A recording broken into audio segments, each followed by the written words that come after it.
your titles they can mean many different things. So what do you actually do? What's a typical day like?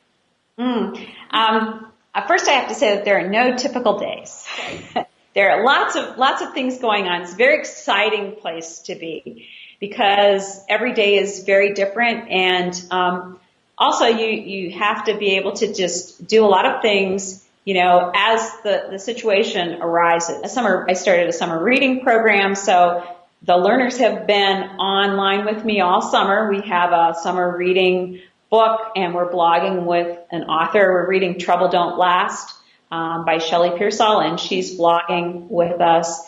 So it's just a constant flow of technology.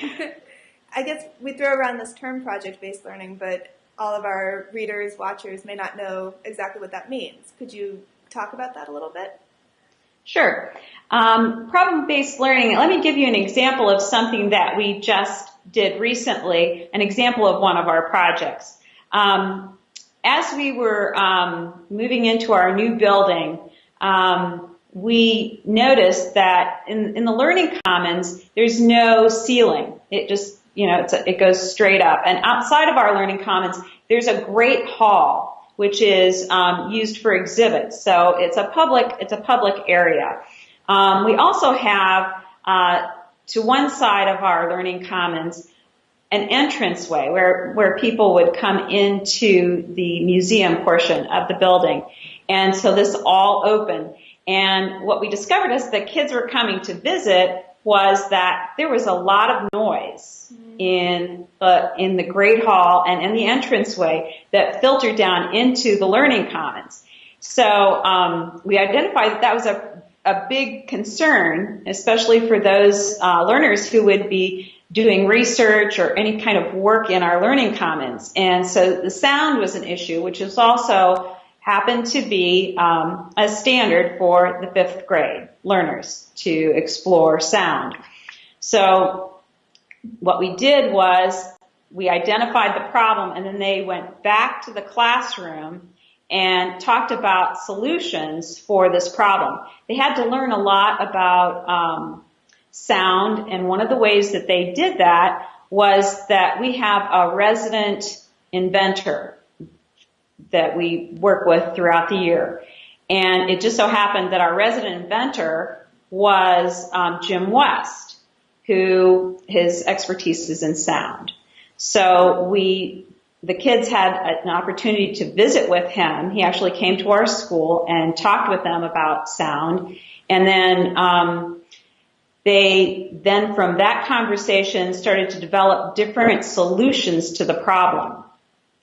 And in their solutions, they also created a prototype that they presented to Jim West. So they got into groups, and based on their interest as far as the solution to the problem, and designed a prototype and presented actually to some coaches first. And then we had a big presentation with distance learning with Jim West, who's at Johns Hopkins. And so we did the presentation at a distance. And then after he spoke with them again, he talked about their different solutions and how they could be merged. So at this point, the learners are now deciding how the projects will be merged to actually solve some of the problems in the Learning Commons. And I think one of the interesting things that some of the kids discovered was that if we put a waterfall sound in the Learning Commons, they would build like a waterfall picture on wood that would actually reduce the sound. One of the challenges that I always find teachers ask me about is I'd love to do more project-based learning, but my students are being evaluated based on these strict tests. How do you handle that issue? Well, we're not taking all of the same tests, but I will tell you that we're extremely proud. We just got our state test scores back, and we're one of the top in the district, and we did beautifully. So we're very excited. The scores actually are higher than we were expecting. So apparently the problem-based learning worked really well for us and, in fact, probably boosted our scores as opposed to having them drop. So we're constantly learning. We're lifelong learners, just as the learners are.